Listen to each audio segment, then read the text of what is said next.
जय हिंद दोस्तों।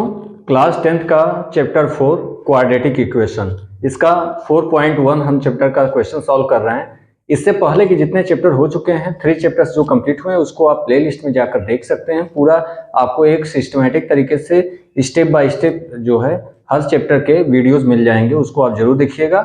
वहां पर आपको प्लेलिस्ट में जाएंगे तो एनसीईआरटी क्लास 10th मैथ्स करके आपको एक प्लेलिस्ट मिलेगा, वहां से आप देख लीजिएगा पूरा क्लास, पिछला जितना भी क्लास हो गया है और आगे भी जो क्लास होते जाएंगे वो उसी प्लेलिस्ट में आपको मिलेगा। साथ में अगर पिछले क्लासेस में अगर आपको कोई दिक्कत होती है, कोई प्रॉब्लम है या आपको कुछ पूछना है तो वहां कमेंट कर सकते हैं। वीडियो चाहे जितना पुराना हो जाए, क्लास चाहे जितना पुराना हो जाए, आपको उसका रिप्लाई दिया जाएगा, या तो वहीं कमेंट में दिया जाएगा या तो अदर आपको अलग से एक वीडियो बना के उसके लिए आपको सॉल्यूशन किया जाएगा, उस क्वेश्चन का, आपके प्रॉब्लम्स को सॉल्व किया जाएगा। ठीक है, तो चलते हैं। फिलहाल जो क्वेश्चन हम लोग कर रहे थे 4.1 का क्वेश्चन नंबर 2, क्वेश्चन नंबर 2 को हमने देखा। यहाँ पर केवल आपको एक क्वाड्रेटिक इक्वेशन बनाना है, केवल क्वाड्रेटिक इक्वेशन को बना देना है, सॉल्व नहीं करना है।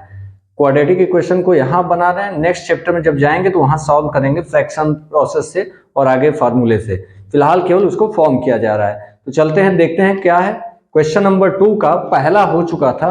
क्वेश्चन नंबर 2 जो दिया हुआ है आपको, इसमें क्या दिया हुआ है देखिए, represent the following situations in the form of quadratic equation. यहाँ पर क्वाड्रेटिक इक्वेशन में बताना है। पहला हो चुका था जो दूसरे का पहला, अब दूसरे का सेकंड क्वेश्चन जो है देखिए क्या दिया है। The product of two consecutive positive integer is 306। We need to find the integers. हमें इंटीजर्स जो है निकालना है, तो कैसे कर सकते हैं? केवल आपको इक्वेशन फॉर्म करना है। यह निकालने के लिए जो इक्वेशन बनता है बस वही इक्वेशन बता देना है, इंटीजर निकालना नहीं है। ठीक है, देखते हैं कैसे होगा। तो देखिए, कंसेक्यूटिव इंटीजर्स को जो है आपको केवल बताना है, एक इक्वेशन फॉर्म करना है। तो कैसे करेंगे? सबसे पहला काम कि जो निकालना है उसको हम सपोज कर लेते हैं। क्या लिखेंगे? लेट टू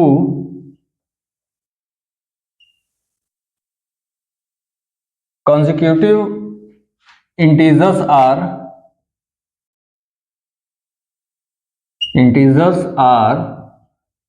क्या हो जाएगा?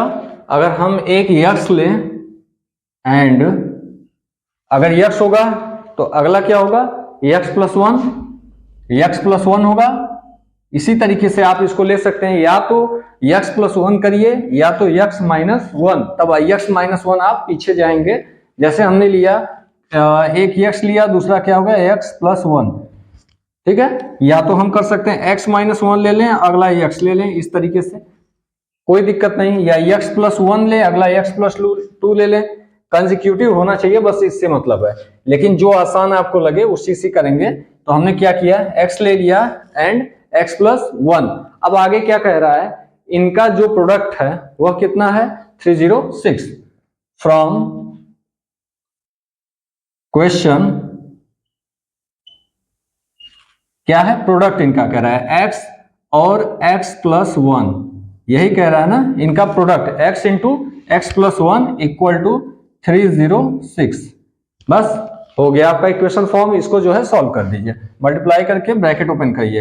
एक्स स्क्वायर यहां मल्टीप्लाई करेंगे, प्लस यहां मल्टीप्लाई करेंगे, x equal to 306। Standard format आपका कहता है x square ax² plus bx plus c। That means इसको इधर लाना पड़ेगा, राइट साइड लाइए, इक्वल टू में 0 होना चाहिए। तो x square plus x minus इसको लाएंगे इधर तो माइनस हो जाएगा, 306 इक्वल टू 0। ये आपका इस फॉर्मेट में हो गया, स्टैंडर्ड फॉर्मेट हो गया क्वाड्रेटिक इक्वेशन का। बस यही आपको सॉल्व करना था, बस इतना ही बताना है। यहाँ पर केवल आपको इक्वेशन बनाना है जिससे कि आप कॉन्जिक्यूटिव जो इंटीजर्स है उसको आप निकाल सके। यहाँ पर हमने कर लिया x square plus x minus 306। अब इसको सॉल्व करना नेक्स्ट चैप्टर में बताया जाएगा, वहां पर क्वेश्चन है। फिलहाल जो है केवल यहाँ पर इतना किया जा रहा है कि आप इक्वेशन बनाना सीखिए। क्वेश्चन एग्जाम में अगर आपको आने की बात कहेंगे तो आपको एग्जाम में क्वेश्चन सॉल्व करने तक ही आएगा, जो अगले चैप्टर में आएगा। यहाँ पर केवल आपको बनाना सीखना है, क्योंकि अगर यह बना लिए तो नेक्स्ट चैप्टर आपके लिए आसान होने वाला है और एग्जाम में आप आसानी से कर ले जाएंगे। पहला काम तो यही होता है, सबसे बड़ा जो आपको टारगेट तय करना होगा वो ये होगा, देन आप इसको सॉल्व करेंगे। तो पहला होता है इक्वेशन को बनाना। तो यह आपका हो गया क्वेश्चन नंबर 2 का सेकंड पार्ट केवल यहीं तक आपको बनाना था। ठीक है, क्लियर हो गया। यह यहाँ पर अगर आप चेंज करके अगर x+1 लिए, इसके आगे x+2 लेंगे तो भी कोई दिक्कत नहीं, कंसेक्यूटिव है, सॉल्व करने के बाद आंसर आपको सेम ही आएगा। ठीक है, तो यहाँ सॉल्व नहीं करना, केवल बनाना है, तो हम इतना तक ही करके छोड़ देंगे। ठीक है, चलते हैं अब क्वेश्चन नंबर 2 का थर्ड पार्ट, तीसरा जो है, इसको देखते हैं क्या दिया हुआ है। देखिए, Rohan's mother is 26 year older than him, the product of their edges 3 years from now will be 360. We would like to find Rohan's present age. हमें जो है रोहन का प्रेजेंट एज मालूम करना है, तो एक ऐसा इक्वेशन बनाना है जिससे कि हम रोहन का प्रेजेंट एज मालूम कर सकें। वही आपको केवल एक इक्वेशन बनाना है, क्वाड्रेटिक इक्वेशन। किस तरीके से कर सकते हैं, बस वहां तक बनाना है। चलिए देखते हैं कैसे होगा। तो यहाँ पर आप जब देख रहे हैं कि रोहन के एज की बात कर रहा है, फिर उनके मदर की बात कर रहा है, तो सबसे पहले क्या करेंगे, रोहन का जो है प्रेजेंट एज हम सपोज करेंगे, let present age of Rohan आप x ईयर सपोज कर लीजिए। देन मदर्स एज क्या होगा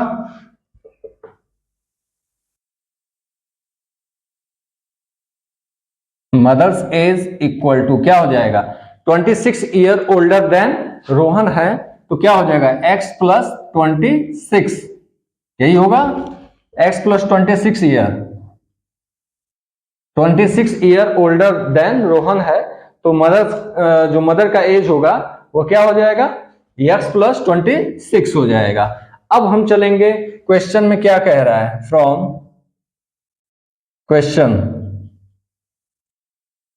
क्वेश्चन में आपको देखिए 3 ईयर क्या दे रहा है टोटल। आप जब इसको देखेंगे तो यहां कह रहा है कि the product of their edges 3 years from now will be 360।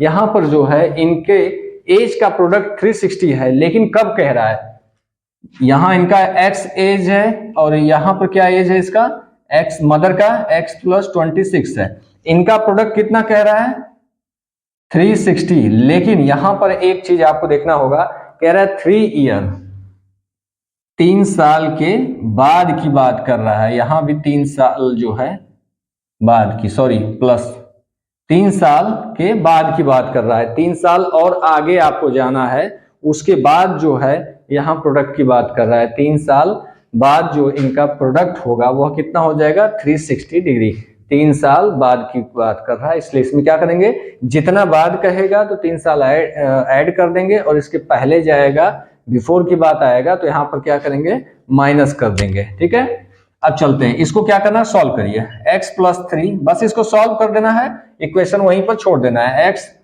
Plus क्या हो जाएगा 29 इक्वल टू 360। अब इसको सॉल्व कर दिए, मल्टीप्लाई करके ब्रैकेट ओपन करिए, x का मल्टीप्लाई दोनों में बात करिए, फिर x का पहले करिए तो क्या होगा x² प्लस 29x, फिर यहां 3 का दोनों में करिए प्लस 3x, यहां पर 3 का,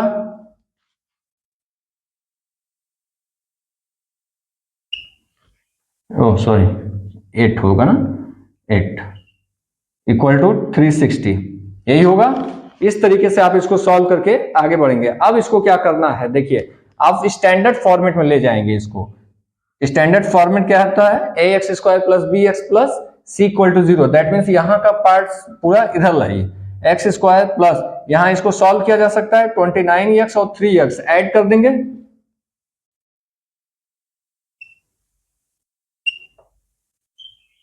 प्लस 87, यहां पर इसको इधर लाइए माइनस 360 इक्वल टू 0 होगा। यहां 29 को मैं 3 ऐड कर दिए तो यहां 32 हो गया और यहां 87 है, और इसको हम इस साइड वापस लेकर आ गए तो यहां पर क्या हो जाएगा आपका, ठीक है, क्लियर है। अब आगे चलते हैं, चलिए यहां पर यहां स्क्वायर होगा, x² plus 32x।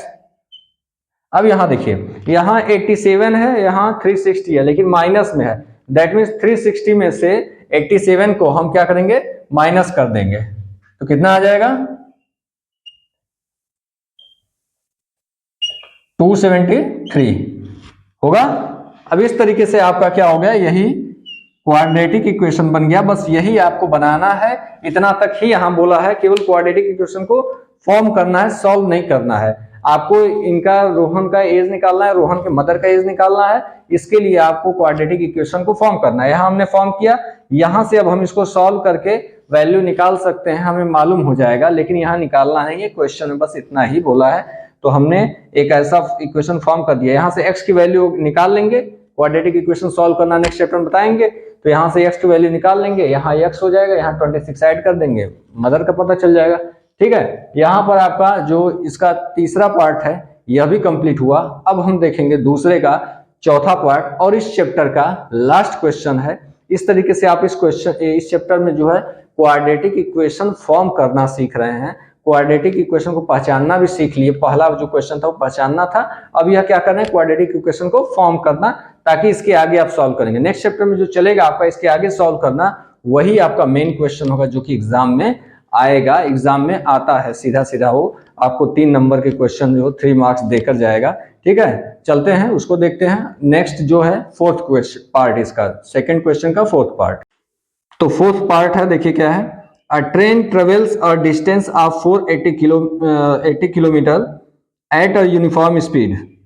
If the speed had been 8 kilometer per hour less than, it would have taken 3 hours more to cover the same distance. We need to find the speed of train. Train का जो है speed हमें मालूम करना है। इसके लिए एक इक्वेशन को फॉर्म करना है, क्वाड्रेटिक इक्वेशन फॉर्म करना है, जिससे हम ट्रेन की स्पीड को निकाल सकते हैं। कंडीशन आपको दे दिया है, चलिए करते हैं कैसे होगा। सबसे पहले हम उसी को सपोज करेंगे जो कि आपको निकालना है। क्या निकालना है, let the speed of train equal to v kilometre per hour. यहां पर हमने v सपोज कर दिया, इसको v। ठीक है, हमने स्पीड को ही सपोज कर लिया क्योंकि स्पीड ही निकालना है। Let the speed of train equal to v kilometre per hour. अब हम करेंगे इसको क्या, कंडीशन जो दे रहा है फ्रॉम क्वेश्चन, जो फर्स्ट कंडीशन जो कह रहा है, क्या बोल रहा है, वेलोसिटी जो है इसकी। पहले तो आपको फॉर्मूला पता होना चाहिए। वेलोसिटी का फॉर्मूला क्या होता है, velocity equal to D by T, distance, travel distance upon time. Velocity के फॉर्मूले में भी देखिए, वेलोसिटी का फॉर्मूला, वेलोसिटी आपको क्या, इसका यूनिट क्या होता है, किलोमीटर पर आवर। तो किलोमीटर आपको डिस्टेंस को बता रहा है और टी जो है इसके टाइम को बता रहा है, जो कि आवर आपको कर रहे हैं, मिनट होगा, यहाँ पर सेकेंड हो सकता है। तो यह क्या है, यहाँ से डी से किलोमीटर और यहाँ टी से आवर की बात हो रही है। ठीक है, क्लियर हुआ। तो यहाँ जो फॉर्मूला होता है v equal to D upon T होता है, यह आपको जानना होगा, तभी आप क्वेश्चन को आगे कर सकते हैं। ठीक है, तो क्या होता है, देखिए v equal to D by T. अब यहाँ क्वेश्चन में क्या दिया हुआ है, वेलोसिटी, इसकी पहले कंडीशन में वेलोसिटी क्या बोल रहा है कि आपको निकालना है, लेकिन v equal to 480 upon T. जो डिस्टेंस है वो कितना है, 480 किलोमीटर की बात कर रहा है। डिस्टेंस क्या है, 480 किलोमीटर। यहां पर इसको आप रख लेंगे, इतना पर छोड़ देंगे, v equal to 480 upon T, जो फर्स्ट कंडीशन के हिसाब से कह रहा है। फर्स्ट कंडीशन में आपको ये बोल रहा है। ठीक है, velocity equal to 480 upon T, क्योंकि 480 किलोमीटर को जो v स्पीड से t टाइम में कवर कर रहा है। हमने t जो है समय है, टाइम है, इसका हमें मालूम नहीं है t, इसलिए हम t ही लिखेंगे यहाँ पर। नेक्स्ट, जब सेकंड कंडीशन में क्या कह रहा है, सेकंड कंडीशन आप देखेंगे तो सेकंड कंडीशन में कह रहा है कि वेलोसिटी को, अगर आपको वेलोसिटी जो इसकी है लेस देन कर दी जाए, कितनी, 8 किलोमीटर पर आवर। तो सेकंड कंडीशन में क्या हो जाता है, वेलोसिटी जो है 8 माइनस कर दे रहा है। वेलोसिटी पहले क्या था v, अब कह रहा है 8 किलोमीटर पर आवर कम कर दिया जाए, लेस देन कर दिया जाए। तब इसी डिस्टेंस को जो कवर करने में, इसी डिस्टेंस को 480, इसी डिस्टेंस को कवर करने में कितना समय लग रहा है, जो समय आपको लग रहा है, जो टाइम लग रहा है, वो कितना हो जा रहा है, प्लस 3 आवर एक्स्ट्रा लग रहा है, 3 आवर और एक्स्ट्रा लग रहा है। देखिए जैसे क्वेश्चन बोला है सेम हमने पहला कंडीशन सेकंड कंडीशन हमने सेम जो है काम किया। यह आपको फ्रॉम क्वेश्चन ही है, या यहां लिख सकते हैं आप फ्रॉम क्वेश्चन। यहां से आपको देखना होगा कि आप क्वेश्चन से ही सारी चीजें चल रहे हैं, बस इक्वेशन को फॉर्म करना यहीं से आपको सीखना होगा। अगर आपको वेलोसिटी की बात कर रहा है पहले, तो वेलोसिटी, डिस्टेंस और टाइम ट्रेवल की बात कर रहे हैं, तो यहाँ पर पहले आपको फॉर्मूला ये पता होना चाहिए कि v इक्वल टू d/t होता है। यहाँ पर हम देखते हैं v मालूम नहीं है, यही तो हमने सपोज किया है। 480 ये मालूम है, जो आपको है वो लिखते जाइए। t जो है हमें मालूम नहीं है कितना टाइम है, बस t है।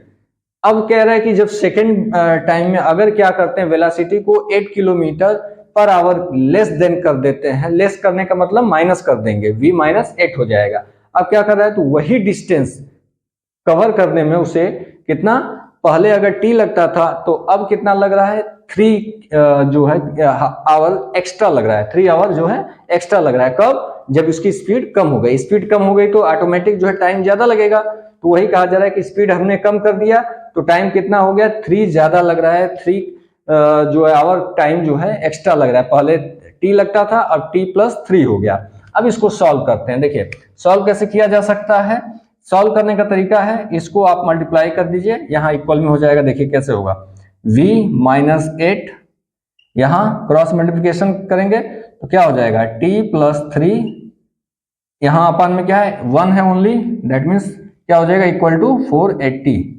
यहाँ 1 है ना, कुछ नहीं होता, दैट मीन्स 1 होता है। क्रॉस मल्टीप्लिकेशन करेंगे यहाँ और यहाँ 480 हो जाएगा। देन हम देखिए यहाँ पर वैल्यू हम t की जो है, v तो हमें निकालना ही है, तो v को रहने दिए, v में ही हमको इक्वेशन फॉर्म करना है। क्या चीज ऐसी है जिसकी आवश्यकता नहीं है, यह जो t है, t का यहाँ पर कोई जरूरत नहीं है, ठीक है। t की आवश्यकता नहीं है, t को हटाना होगा। t कैसे हटेगा, यहाँ से अगर t, यहाँ से अगर वैल्यू निकाल के यहाँ रख दें तो हट सकता है। देखिए यहाँ से हम क्या कर सकते हैं, यह t इक्वल टू क्या हो जाएगा, t equal to 480 upon v किया जा सकता है, इस तरीके से लिखा जा सकता है। देखिए v equal to 480 upon t, इसको t को इधर ले गए, इसको इधर भेज दिए, यह किया जा सकता है ना, क्रॉस मल्टीप्लिकेशन करके फिर इसको इधर भेज दिए वापस। तो यहाँ पर 480 अपान v कर सकते हैं, तो t को यहाँ भी रिमूव करिए फ्रॉम इक्वेशन 1।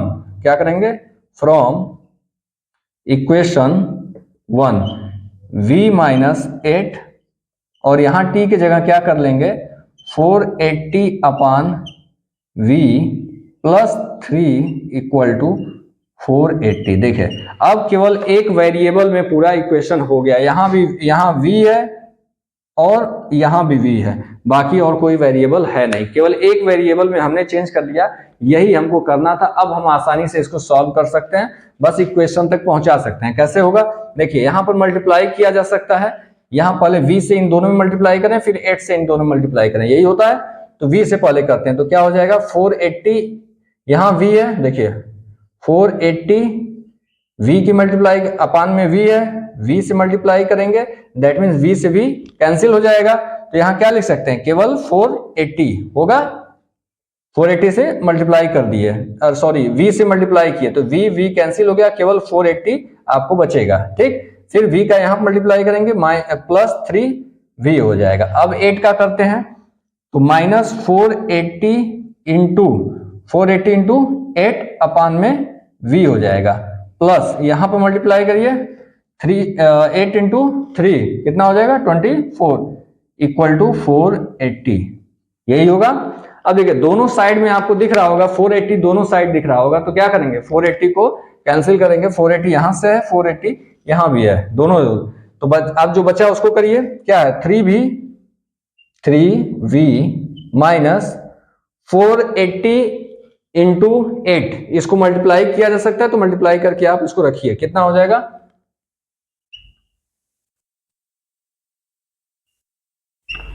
3840 अपान में v प्लस 240 इक्वल टू 0। देखिए आपका इक्वेशन जो है फॉर्म हो रहा है, सीधा सीधा आपको जो इक्वेशन चाहिए वहां तक हम पहुंच रहे हैं। अब इसको कैसे करेंगे, देखिए यहां हम लोग करते हैं, यहाँ पर क्या किया जा सकता है, यहाँ एलसीएम लिया जा सकता है। एलसीएम लेंगे तो यहाँ सीधा सीधा यहाँ मल्टीप्लाई हो जाएगा, v का यहाँ मल्टीप्लाई होगा, ठीक है। एलसीएम लेना आता है तो यहाँ मल्टीप्लाई करिए, कितना हो जाएगा 3v स्क्वायर, v का यहाँ मल्टीप्लाई होगा 3v स्क्वायर माइनस यह क्या हो जाएगा 3840 प्लस 24v इक्वल टू 0। देखिए एक लाइन में हमने कैसे किया, जब हम देख रहे हैं केवल v यहां पर है, एलसीएम लेने का तरीका देखिए, यहां पर v है, बाकी किसी जगह कुछ भी नहीं है, कोई नंबर नहीं है, तो ऐसे एलसीएम लेने का सबसे आसान तरीका है कि v ही तो एलसीएम होगा, सबके पास कुछ नहीं है तो v होगा। दैट मीन्स v का यहां भी मल्टीप्लाई करिए, इसके साथ तो v है तो यहां नहीं करना है, और यहां नहीं था तो इसके साथ मल्टीप्लाई कर देंगे, जहां पर v नहीं था बस वहां ले जाकर मल्टीप्लाई करेंगे, तो यहाँ v इंटू v स्क्वायर हो जाएगा, और यहाँ 24v हो जाएगा, और यहाँ वाला v अपान में, जो अपान में v आएगा ना, अपान में टोटल v आएगा, लेकिन यह v यहाँ जब मल्टीप्लाई करेंगे तो 0 हो जाएगा। क्रॉस मल्टीप्लीकेशन यहाँ करेंगे तो क्या हो जाएगा, यही ना होगा 3v square minus 3840 plus 24v equal to 0, यही होगा। अब यहाँ देख सकते हैं कि इसको आप एक सिस्टमेटिक तरीके से रख सकते हैं, जहां पर कि देखिए कैसे 3v स्क्वायर, यहाँ जो है स्टैंडर्ड फॉर्मेट रखने के लिए क्या है ax square plus bx plus c, तो x की जगह क्या है v है, और x square that means v square हो गया, और यह वाला पार्ट लाएंगे plus 24v minus 3840 equal to 0। अब यहाँ पर देखिए कुछ कैंसिल होने लायक अगर आपको दिख रहा हो, अगर कैंसिल हो सकता है, देखिए यहाँ पर जो है 3 है, यहाँ 3 हटाया जा सकता है, तो पूरे में अगर 3 से डिवाइड करने पर अगर कैंसिल हो जाता है तो हम कर लेंगे। देखिए 3 से यहाँ 3 से डिवाइड करते हैं सब में, तो यहाँ 3 हट जाएगा, क्या होगा v स्क्वायर, यहाँ डिवाइड करिए 8 टाइम्स v हो जाएगा, माइनस यहाँ भी डिवाइड होगा तो डिवाइड करिए, कितना होगा 1, ये आपका डिवाइड हो गया। तो एक सिंप्लीफाई इक्वेशन बन गया, सिंपल इक्वेशन बन गया, सिंपल कर दिया, यहां से क्या बन गया आपका क्वाड्रेटिक इक्वेशन कंप्लीट हो गया। अब इसको सॉल्व करने का तरीका जो है वो नेक्स्ट चैप्टर में आपको मिलेगा, तो यह आई होप क्लियर हुआ होगा। यहाँ थोड़ा टिपिकल है, थोड़ा सा आपका फार्मूला केवल यूज करना है, देन उसको यहाँ पर पुट करना है और इसको लेकर सॉल्व करना है। थोड़ा सा ये पिछले क्वेश्चन से थोड़ा सा टफ है, तो इस तरीके से इसको सॉल्व करेंगे आसानी से। इसको पूरा सॉल्व करने का तरीका, यहाँ जो इक्वेशन बनाया इसको सॉल्व करने का तरीका नेक्स्ट चैप्टर में किया जाएगा, वहां पर आपको क्वेश्चन मिलेगा। यह केवल आपको इक्वेशन फॉर्म करना है, एंड मेरे हिसाब से जहां तक है कि यह क्वेश्चन जो है आपको एग्जाम में ऐसे नहीं मिलेंगे, वो सॉल्व करने वाले ही मिलेंगे जो नेक्स्ट चैप्टर में आपको मिलेगा। यहाँ पर इसको यहीं पर कंप्लीट करते हैं। जो नेक्स्ट चैप्टर है हम लोग नेक्स्ट क्लास से स्टार्ट करेंगे। अभी तक जितना चैप्टर हुआ है उसमें कोई भी दिक्कत हो तो आप जरूर कमेंट करिएगा, और अगर समझ में आ रहा हो तो एक बार आप कमेंट जरूर करिएगा कि हाँ समझ में आ रहा है, ताकि हम इसको आगे बढ़ाते चलेंगे। और साथ में अगर कोई दिक्कत है तो वो भी कमेंट करिएगा, ताकि उसका हम सॉल्यूशन निकाल सकें, उसको हम समझ सकें क्या दिक्कत है, और नेक्स्ट क्लास में उसको आपको बता सकें। ठीक है, तो आज के लिए फिलहाल इतना ही, और साथ में चैनल को सब्सक्राइब जरूर करिएगा। अगर आप इसको देख रहे हैं और सब्सक्राइब नहीं किए तो जरूर करिएगा, और मित्रों तक पहुंचाने का भी प्रयास करिएगा। ठीक है, आज के लिए इतना ही, धन्यवाद।